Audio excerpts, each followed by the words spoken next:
Bienvenue dans Les Gardiens du quotidien, votre rendez-vous d'actualité sur les faits divers marquants, les violences du quotidien et les enjeux de sécurité. Aujourd'hui, 4 affaires qui font froid dans le dos et qui posent de sérieuses questions. Dans la nuit de vendredi à samedi, 6 pompiers de Fort-Mardic ont été pris pour cible lors d'une intervention à Gravelines, dans le Nord. Objectif, éteindre un bateau en feu. Mais sur place, une pluie de pierres s'abat sur leur véhicule, des projectiles lancés par des migrants selon les forces de l'ordre. Plan serré sur le pare-brise endommagé. Bilan, aucun blessé, mais des dégâts matériels importants. Le syndicat CGT des pompiers parle d'un ras-le-bol général et réclame la sécurisation des interventions. Le maire de Gravelines, Bertrand Ringot, exige plus d'effectifs permanents pour faire face à la pression migratoire. Et c'est dans un tout autre décor, mais avec un même sentiment d'insécurité, que nous allons maintenant.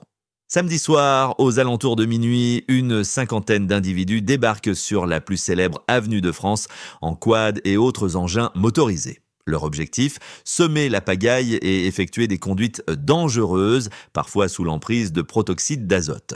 Les forces de l'ordre interviennent rapidement, mais ces scènes inquiètent riverains et touristes qui désertent les champs dès la tombée de la nuit.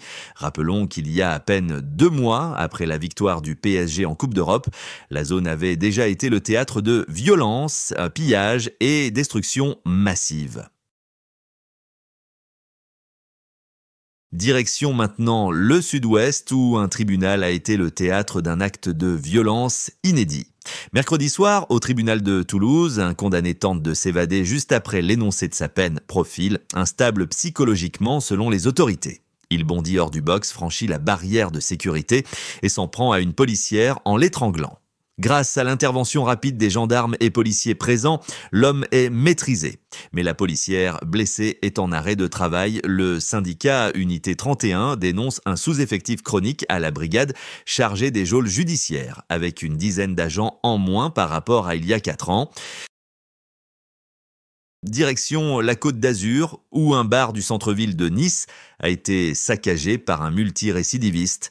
Nuit du 31 juillet au 1er août, un homme de 37 ans, originaire du Tchad et déjà condamné 22 fois, force la baie vitrée du bar La Bagatelle. Sous l'emprise de l'alcool, il saccage l'établissement, mobilier renversé, bouteilles brisées, matériel détruit. Il repart avec alcool, carte bancaire, chéquier, tiroir-caisse. Retrouvé endormi moins d'1 heure plus tard, il est arrêté avec les objets volés. Verdict, 12 mois de prison ferme, plus 4 mois de sursis révoqués. Le gérant, choqué, attend encore la réouverture du bar, fermé depuis l'incident. Pompiers pris pour cible, rodéo sauvage, violence contre les forces de l'ordre, cambriolage destructeur. Ces faits divers ne sont pas isolés. Ils soulèvent la question: jusqu'où ira l'insécurité en France? Merci à tous de nous avoir suivis. On se retrouve demain pour de nouvelles actualités. D'ici là, restez vigilants et surtout, n'hésitez pas à partager vos expériences ou vos conseils en commentaire. Votre témoignage peut aider d'autres personnes à éviter le pire. Abonnez-vous à la chaîne et rejoignez la communauté des gardiens du quotidien pour ne rien manquer des prochaines alertes, faits divers et conseils de sécurité. Parce que prévenir, c'est déjà agir.